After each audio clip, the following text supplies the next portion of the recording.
தேங்காய் சகுனம். தேங்காய் உடைத்து தெய்வ வழிபாடு செய்யும்போது அந்த தேங்காய் உடைகின்ற தன்மைக்கேற்ப பின்வருமாறு நன்மைகள் அல்லது தீமைகள் நிகழும் என்கின்றது ஜோதிட சாஸ்திரம்.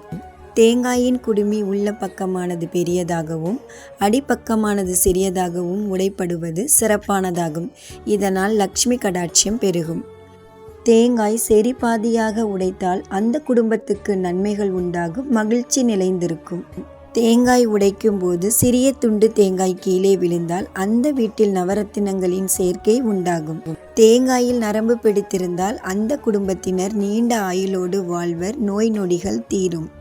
தேங்காயானது மத்தியில் நெடுக்காக பிளந்து போவது நல்லதல்ல, இதனால் சோகங்கள் சூழும்.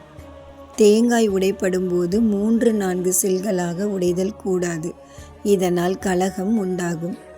தேங்காய் கண் தெரித்து விழுந்தால் வீட்டில் சொந்தக்காரர்களுக்கு மரணமோ விபத்துகளோ நிகழும். தேங்காய் ஓடு தனியாக பிரிந்து கீழே விழுந்தால் வறுமை உண்டாகும், நோய்கள் அதிகரிக்கும், வீடு நிலம் சொத்துக்களை விற்க நேரிடும்.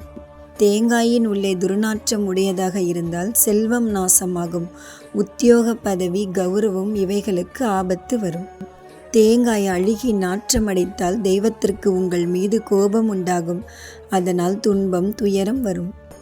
இது போன்ற சகுனங்கள், சாஸ்திரங்கள், கோவில் வழிபாடு போன்ற ஆன்மீக விஷயங்கள் தெரிஞ்சுக்கணுன்னா என்னுடைய வீடியோவை லைக் பண்ணுங்கள், சப்ஸ்கிரைபர் பண்ணுங்கள்.